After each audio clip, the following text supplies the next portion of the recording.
Good morning, greetings, friends, and welcome to The Bright Side, your nutritional program dedicated to the understanding of the vast world of nutrition and nutritional supplementation. I am your host, Pharmacist Ben, nutritional pharmacist from Boulder, Colorado. I use nutritional supplements where other healthcare practitioners use toxic pharmaceutical drugs and sometimes deadly medical procedures. If you suspect that there are natural nutritional roads to your health and vitality and well-being, and to addressing your health challenges, whatever they may be, but you don't know where to begin, you have come to the right place. As you listen to The Bright Side every day, you are more and more in control of your body. You are more and more knowledgeable, and you know you can overcome any health challenge. That is why we are here every day on The Bright Side, helping clear up the sometimes confusing world of nutrition and nutritional supplementation. Over the last 31 years of practicing pharmacy, I have seen drug-free recoveries from diabetes, hypertension, obesity, skin diseases like acne, psoriasis, eczema, rosacea, digestive ailments, autoimmune issues of all kinds, recoveries that by the standards of modern medicine can only be called a miracle. But what is in the world of the body, what is in the world of biology, standard operating procedure. Because the human biological system is a healing system, it's a regenerating system. It is designed divinely to heal and renew itself on a moment-to-moment basis. And while some folks may call that healing, renewing, regenerating system a miracle, it really is just the way the body works. If you have questions about health, nutrition, prescription drugs, if you want to wean yourself off your meds and get on a good nutritional supplement program, we are here for you. We welcome your phone calls on The Bright Side. Our number, 844-236-6010, 844-236-6010.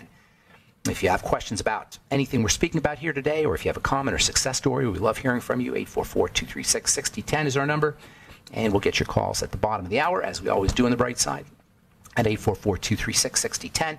If you want to purchase any of the longevity products you hear advertised or recommended on The Bright Side, please head to brightsideben.com, pharmacistben.com, or criticalhealthnews.com. You can purchase longevity products off the website, brightsideben.com, pharmacistben.com, or criticalhealthnews.com.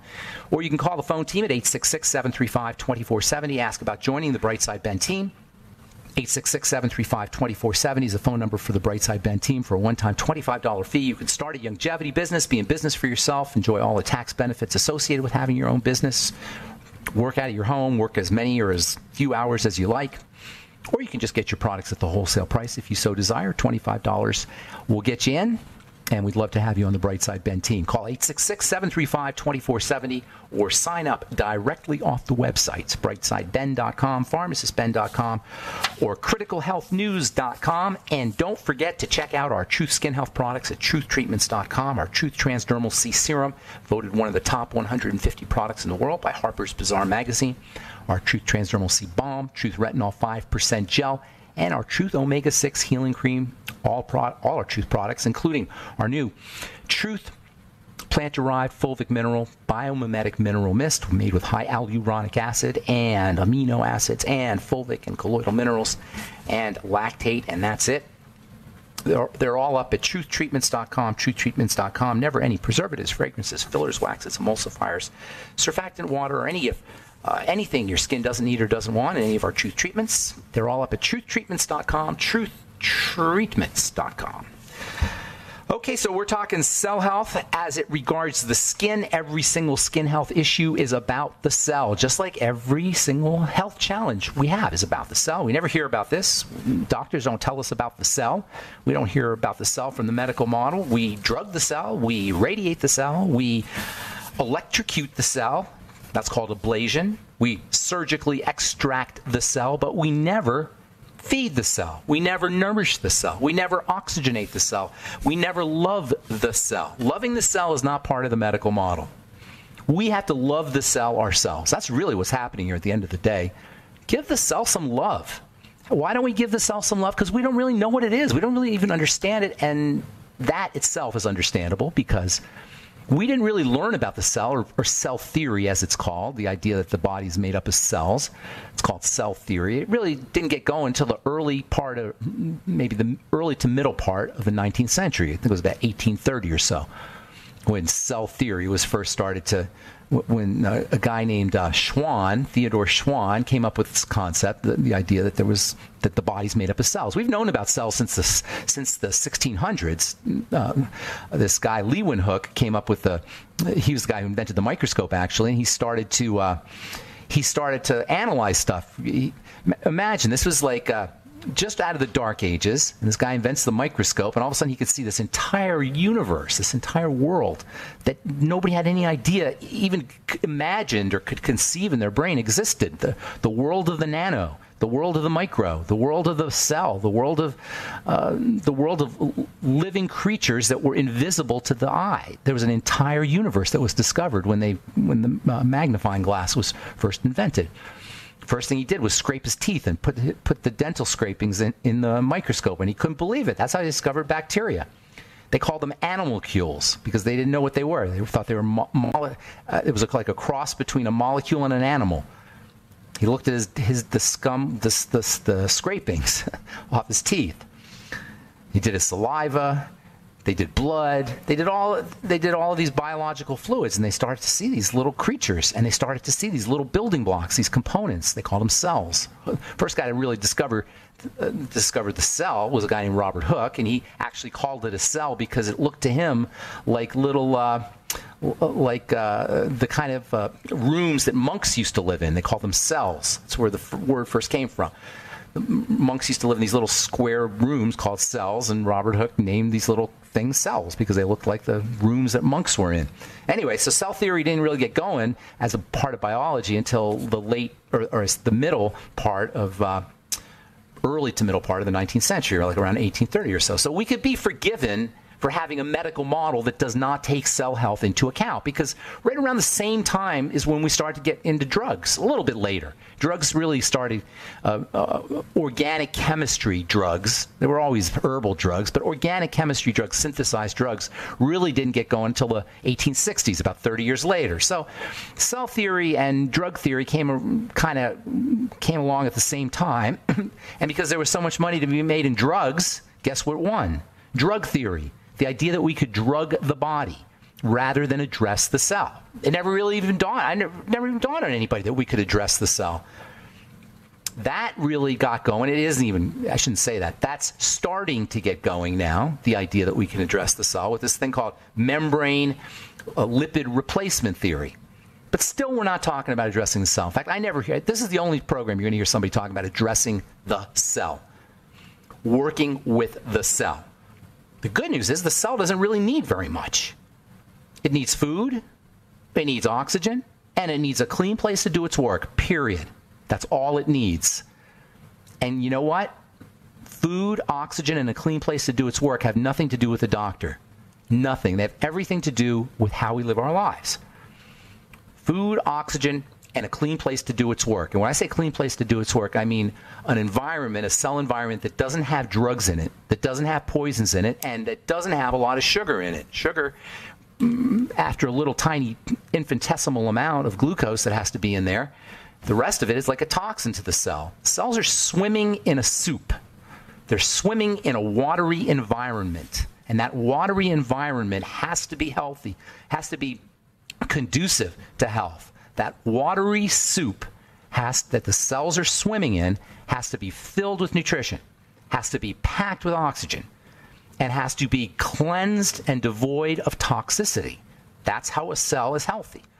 Now, cells can adjust, the body can adjust, and cells can adjust, and that's true, but they reach a point of overload, and that's when a cell becomes sick. And then we become sick. And nobody thinks to address the toxic environment that the cell is sitting in. And that's the dirty little secret of medicine, and what the medical model will never tell us. The medical model will never tell us because it's useless at the level of a cell. And that is true about drugs and surgery and radiation and ablation. And guess what? It's also true about moisturizing creams and zit creams and Gold Bond medicated ointment creams.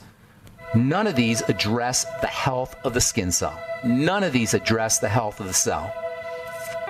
But the health of the cell itself is secondary, follows the health of the cell membrane. That cell membrane, that little sliver of molecules, that little sliver of stuff That's the key to everything. All right, I'm Pharmacist Ben. We'll continue when we come back from our break. 844-236-6010 is our number. Don't go away. Got more good health information coming at you right after this. Okay, we are back on the bright side. I'm Pharmacist Ben. 844-236-6010 is our number. 844-236-6010. Got lines open for you, and we'll get your calls at the bottom of the hour. Got questions about skin health, dry skin, acne.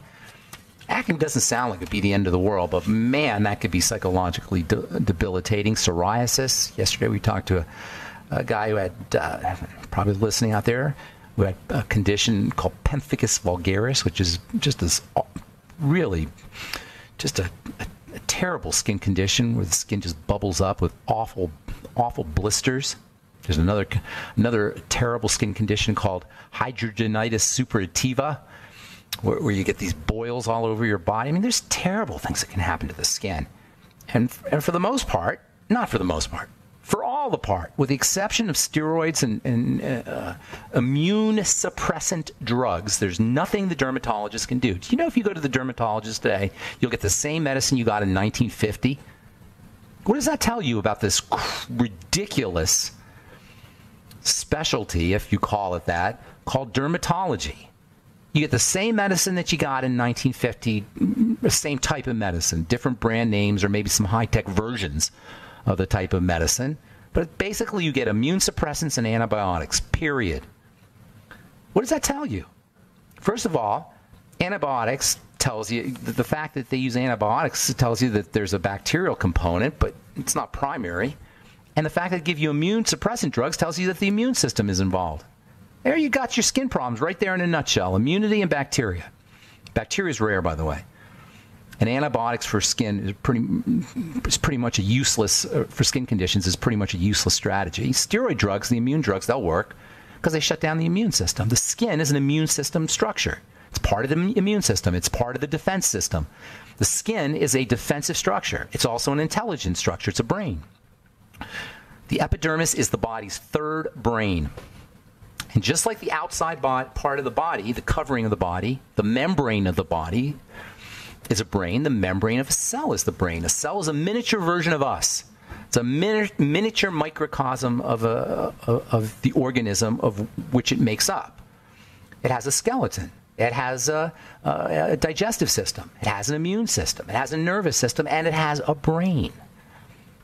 It has the same kind of information processing system that we have, except obviously it's on a smaller scale. It's very tiny, ridiculously tiny. And so it should, just like the health of our body depends on the health of our brain, the health of a cell depends on the health of its brain. As goes the health of the cell, so goes the health of the body. But as goes the health of the cell membrane, so goes the health of the cell. The membrane is one of the primary epigenetic structures of the cell. When we talk about epigenetics, which is the science of what turns on the gene, and remember, it's not about genetics that controls the body. It's epigenetics. This is what Dr. Wallach's been talking about for decades. He has a book. If you want to read a really good book about the history of medical thought or medical theory, really easy to read. It's not complicated. It's a very interesting read, especially like history. Read Epigenetics, my favorite Dr. Wallach book. So the membrane is the primary epigenetic structure. When we talk about epigenetics, what turns on the gene, we're talking about the membrane. The DNA and the nucleus, they're involved too. But one of the primary ways the body controls the genetics is by the membrane, this tiny little structure, 1,000,000 times smaller than an ant, 20,000 times smaller, thinner than a human hair. Can you imagine this? Can you imagine something this tiny that has this kind of role to play in the health of the body?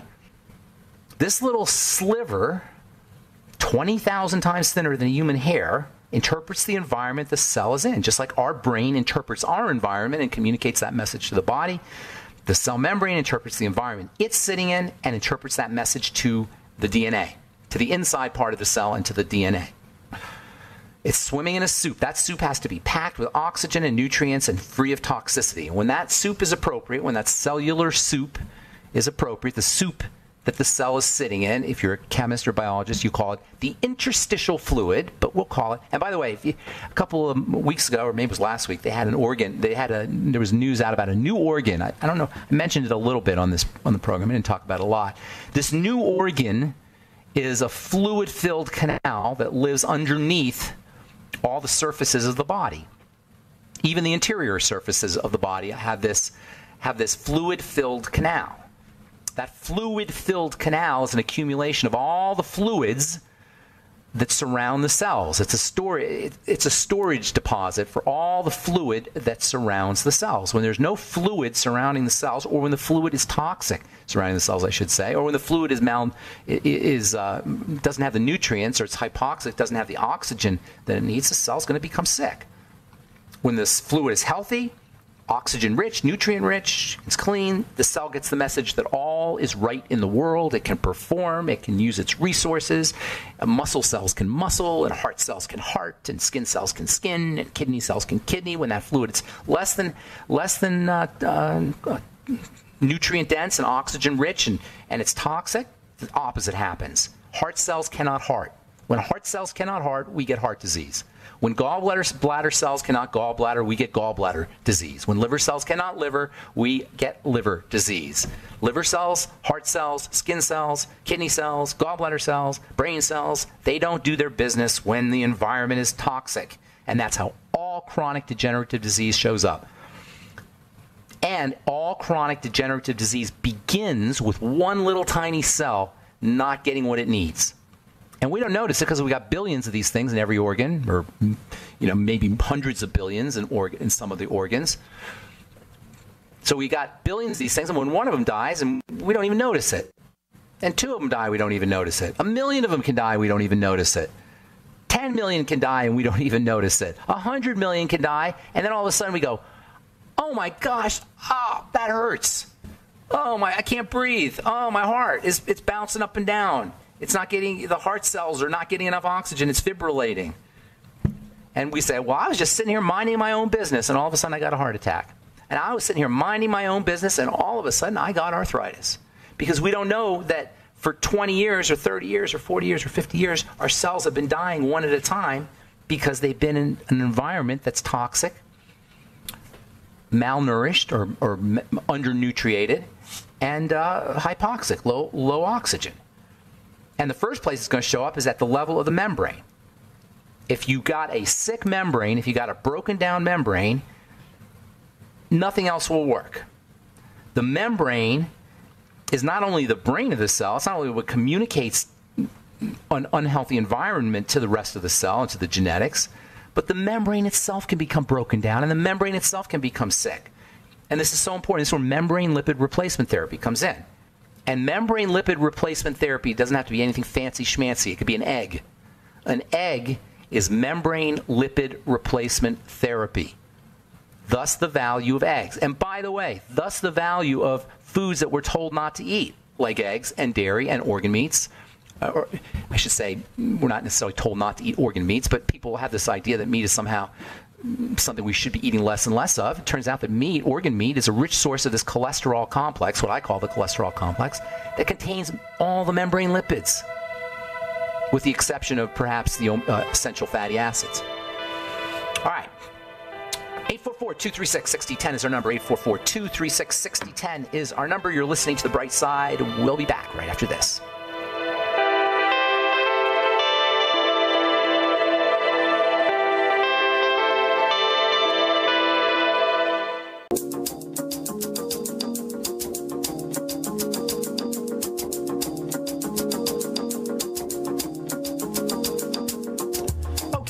On the bright side, and we do have lines open, 844-236-6010. If you have questions about the skin or skin health or ingredients, our Truth Skin Health products, skin diseases or health challenges on the skin like acne or psoriasis that you may be dealing with, 844-236-6010. I know we've been talking about skin here for a month or so, maybe more, 5 weeks, 6 weeks. And we'll move on to other parts of the body. But the skin's just so fascinating, and we all interact. Now, even if we're quote unquote healthy, and of course very few of us are fully healthy, but even if we're reasonably healthy, we still use moisturizers for the most part. wrinkle creams, eye creams, sunscreens. Almost everybody interacts with skincare products or skincare something on some level, even babies. So it's a really important subject, and we spend a lot of money on skincare products, and we spend a lot of money going to the dermatologist. And I always laugh, and I know it's not nice, but in my head I laugh, not out loud, when I hear somebody tell me, when somebody tells me they got a skin problem and they're going to go to the dermatologist. Because I know exactly what's going to happen. They're going to get an antibiotic or a steroid cream. That's pretty much it. And this is why nobody gets better when they go to the dermatologist. Nobody's skin gets better when they go to the dermatologist, or perhaps their skin symptoms go away if they use steroids. And steroids are pretty darn effective, I have to tell you. Steroids like prednisone and dexamethasone, these are very effective drugs in the sense that they will hide your symptoms. They will mask your symptoms. They will shut down your symptoms. Why? Because they are powerful immune suppressants. And if you like that strategy, well, have at it. Personally, I'm thinking, why is my immune system jacked up? And almost always you're going to find food involved. And speaking of food and the skin, got an article here from the Society for Investigative Dermatology, published in 2003. Consumption of antioxidants, lutein and zeaxanthin. Lutein and zeaxanthin are both types of antioxidants, plant antioxidants, carotenoids, colored, pigment, antioxidants. Consumption of antioxidants, lutein and zeaxanthin, found in green leafy vegetables diminished the effects of ultraviolet B, UVB radiation by reducing acute inflammatory responses and UV-induced rebound. That means they're sunscreens. Yes, eating your green leafy vegetables is a sunscreen. I've been saying this for years. It's not just the green leafies either. It's anything with colors. They're natural sunscreens. They're natural photoprotection. They're natural substances that will protect your skin better than a sunscreen because it's coming from the inside out, not the outside in. And when I say better, I mean in a non-toxic way. Completely non-toxic. Sunscreens are toxic substances. Make no mistake about it. If you were to drink your sunscreen, you'd be in big trouble. If you were to eat your sunscreen, you'd be in big trouble. From the, let's see, where is this from? The Department of Molecular Biology and Immunology at the University of North Texas. Psychological stress and the immune response. Apparently, there's an interplay between psychological stress and the immune response that affects dermatitis and psoriasis. Again, where have you heard this before? It makes perfect sense because psoriasis or stress produces steroid hormones, which shut down the immune system and make you more susceptible to immune problems and autoimmune problems. A weak immune system, a weakened immune system, is more likely to be set off, more likely to be jumpy. Psychological stress weakens the immune system and makes us more susceptible to skin health challenges, to skin diseases. If you tell this to your dermatologist, he'll laugh and he'll say there's no evidence. Send him to the Journal for Dermatology Research and Practice, volume 2012, published in October of 2012. Its headline, Psychological Stress and the Cutaneous Immune Response, Roles of the Sympathetic Nervous System in Atopic Dermatitis and Psoriasis. So if your doctor says, there's no evidence to prove that, it shows that, and you don't even need an article in a magazine, in a journal, to tell you what common sense will tell you, but just send them to the Journal for Dermatology Research and Practice, volume 2012, October of 2012. All right, 844-236-6010 is our number, and we got lots of lines open for you. Let's go to Pennsylvania and say good morning to Stephen. You're going to get a lot of airtime today, Stephen. I know you always got a lot to say. What's going on, buddy? Oh, wow. Thank you so much, Ben. Yes, and sir. I want to congratulate you again on your fantastic efforts and everything you do. Thank you. I appreciate that. And what I've learned from you so far, it has just made my life. Is that right? Oh, that's big. Come on. Don't exaggerate now, but I'm sure I help. I'm serious. Without you, I wouldn't be the man I am. Well, no, let's not get carried away. But thank you. I appreciate the love. I appreciate the love. You did get me started. Thank you. I appreciate the love. So what's going on, Steve? I wanted you were talking about lipids from meat, yeah, but you said that you can't get the EPA, EFAs, essential fatty acids. You'll get some of the DHA. You'll get some of the you'll get some of the DHA if you have grass fed meat, and you'll get some of the DHA and the EPA from fish and seafood. But I don't know if you'll get the parent omega-3. I don't know of any meats that will have the parent omega-3 or the parent omega-6. Do you? You'll probably get them, but when you process them, when you cook them, they'll be destroyed. What I did hear is that if you make, let's say, chicken soup and you skin the chicken, the skin. You won't get any nutrient value that now the skin has the same. It has some omegas in it. The skin definitely has omegas in it. That's true. Same as fish, wild fish. That's true. And I take that back. Let me take that back because your point's well taken. As I think about it, there are omega-6s and omega-3s in meat, but the cooking and the grilling, I can't imagine they would survive that. Well, I think chicken soup. I'm talking about chicken soup. Yeah. Even chicken soup. I don't know if it would survive. Oh, yeah. It may or may not. I don't know. It's certainly not a great source of EFAs, but you get the saturated fats, and the saturated fats are also important for the cell membrane. The cell membrane is kind of like a balance between saturated fat, cholesterol, and essential fatty acids. It's about 50% fat, and of that fat, it's kind of like ratios and proportions of all three. Okay. And if you don't have the right fats in the right proportions, you're not going to have a healthy cell membrane. And if you're EFA deficient, you're definitely not going to have healthy cell membranes. Yeah, that's the point. That's the topic that I want to discuss. The oils. How to get the body to function better. A lot of times people are getting clogged up with the wrong fats. It's the combination of the cholesterol, the fat, combined with the calcium. Yeah. And my understanding, my question is going to be how to keep that fat solidified with the type of substances we need, and I know certain substances, the superfluous substances that make like soap suds, are in the ginsengs, all the ginsengs, and maybe that is why the ginsengs are so healthy for people, because they help emulsify the fats. Maybe. I don't know necessarily that's true. And then I have to think about that. I have something else to say. Are you talking about saponins? You're talking about these soap-like substances, the saponins? Mm-hmm. Let me think about that. I'm not sure how that would work, and I'm not quite understanding what you're saying either. So hang on, because it's just me and you here today, okay? So don't go away, all right? All right, I'm Pharmacist Ben. You're listening to The Bright Side, and we do have lines open, 844-236-6010. We'll be back right after this.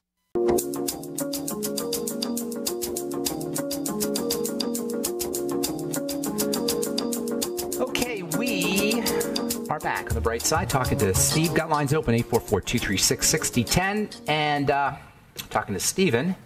All right, what's going on? I didn't quite understand what you're saying there about the ginseng and the soap-like compounds. And go ahead. Had my dad, and unfortunately passed away. He was in the care of the pharmaceutical medical people at the brothel, and local brothel, and he and I had commissioned a pharmacist that would is actually the only pharmacist in Pennsylvania that would prescribe nutrients to put in a feeding tube. Okay. But that didn't go anywhere because where he was, and but he told me, he sent me. I had everything ready. It's a long story, but I got something from him. And he said, "Give him this." I said, "Well, his kidneys are failing." Okay, when you get old and you're dying, Steve, you got to get to the chase. Okay, cut to the chase here. It was the yucca extract. He said, "Don't worry about it. His kidneys will start up again." And from yucca extract. Yeah. Yucca is really rich in those saponins. Mm-hmm. Is that what you're talking about?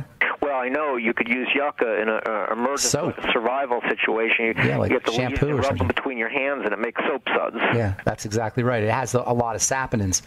There's a few plants, soapwort also, Kilaha is another one. There's a few plants that have that, but I'm not sure what you're saying about these saponins and the fats. I'm just mostly concerned about oils, about how everybody's getting all caked up with they're getting clogged up. The oils. My understanding is there's no uridium in the soil in the United States of America. I think I don't know about the iridium, but I think the problem is more like fried and processed fats. And we all love our fried fatty foods, but you know what, Stephen? If we replace our fried fatty foods with regular fat like butter or coconut oil, you won't want the fried fatty foods as much. It'll cut into your cravings. Our cravings for fried fatty food and the fact that we find fried fatty food with salt on it's darn irresistible is because we're fat deficient and because we're salt deficient.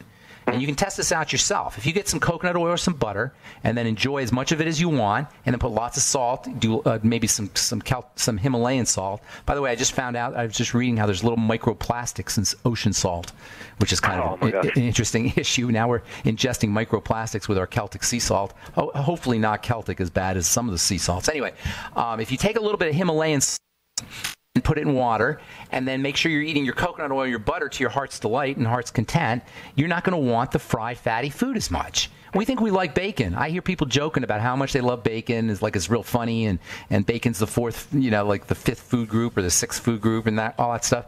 Guess what? If you didn't have fat in your bacon, you wouldn't like it very much. And if you didn't have a lot of salt in the bacon, you wouldn't like it very much either. Can you imagine a piece of bacon wasn't fatty and salty? Unless you have cancer or psoriasis, it'll cause it to go crazy. It's almost totally indigestible. Well, the point is that it's the fat and the salt we like. We can't get enough fat and salt because we're deficient. So what do? You replace the fat and salt in a healthy way with Himalayan salt and also minerals, by the way, plant-derived minerals, and then and butter and coconut oil. You misunderstood what I was saying about the arteries caking up. And you're saying this is the oil. It's not the oil. What I'm saying allegedly the uridium helps the bacteria. Are you saying iridium, I-R-I-D? Iridium? It's in turmeric.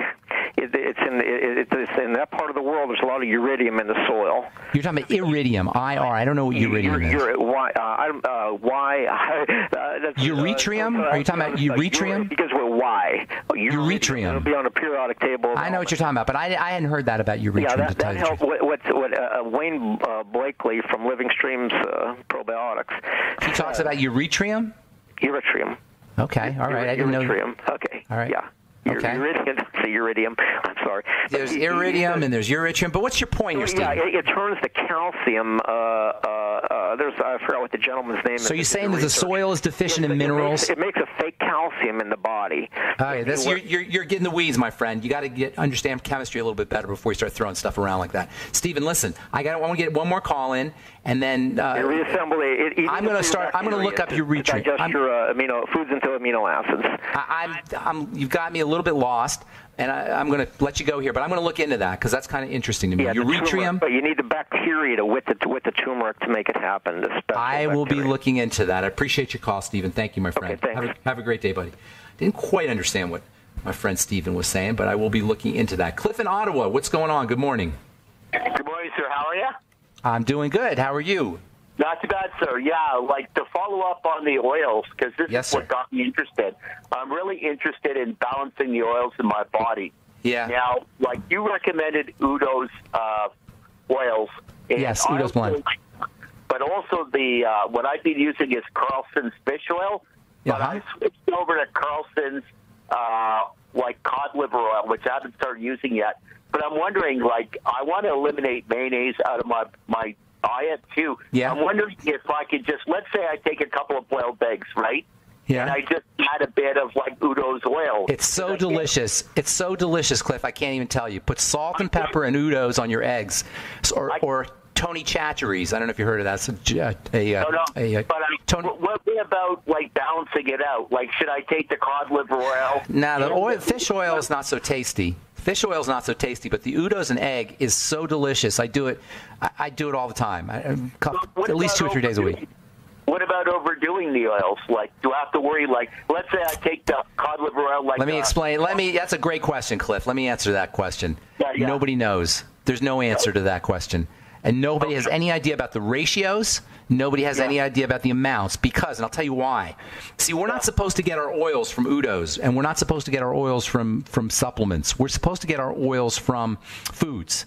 And in foods, they're perfectly balanced when you eat a perfectly balanced diet. But once you start supplementing, there's no way to know, and it's potentially a problem, but there's no other option. You know, and I've said this so many times before, supplementing is always like that. Supplementing is not the perfect way to get your nutrients. It's just the only way to get your nutrients. You can't get them from food. And so the balances of the minerals and the balances of the vitamins, they're important to take into account, and they're very hard to know what that balance is. And I would imagine that depending on your circumstances and the foods you're eating and your lifestyle and your environment, that balance is going to change. So it's just a tricky thing, and there's no way to know about the fats. The only way to do it is go by your symptoms, go by your skin, go by your cravings for fats, and go by your health challenges, whatever they may be. You want improvements in everything. You want improvements in your cravings, improvements in your skin health, and you're looking for improvements in your health challenges, whatever those are. And that's the only way to go. That's the only way to do it. And you got to take some experimenting, and there's a learning curve, and you got to listen to shows like this, and you got to do your research. There's just all kinds of things that you have to take into account. Yeah, right? I'm trying to balance the 3, 6, 9s. You know, you hear people say you get too much 6. I don't believe you get too much 6. And 9 is not essential. It's basically 3 and 6. And sometimes they'll tell you something is a 3, but it's not essential. See, essential is different from omega-3 and omega-6. You can have something that's an omega-3 and omega-6 that's not essential. Essential means, and there's only 2 essentials. You understand? It's not DHA, it's not EPA, it's not the stuff you get out of fish. They're called alpha-linoleic, they're called alpha-linolenic, and they're called linoleic acid. Those are the 3. Those are the 2, omega-6 and omega-3. Good to know. See, that's okay. Now that I learned something there. You know, that's good. Right. Those are the only 2 that your body cannot make. Your body can make everything else, and the only place to get those kinds of they're called parent omega-3s and omega-6s. The only place to get them is pretty much from grains, seeds, nuts, grasses, algae, not even seafood. Seafood's got the DHA and EPA, but not the parent. Pretty much the only place to get them is from animals that are eating grasses and grains and seeds and nuts, and pretty much that's it. You know, vegetables will have some. Not a lot, though. They're very difficult to get from foods, and they're easily broken down from heat and chemical processing.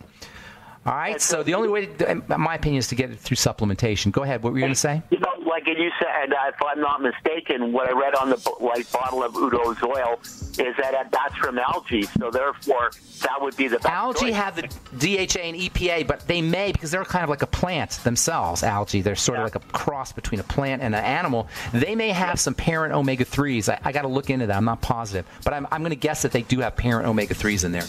And if you had your choice, like one last question, if you had your choice, right, between the cod liver oil and Udo's oil, like I'm a limited budget. If I had to have one or the other, I'd take the Udo's. Okay, good. That's all I need to know, and I really appreciate your help. I really appreciate it. Thank you, Cliff. Have a great day, buddy.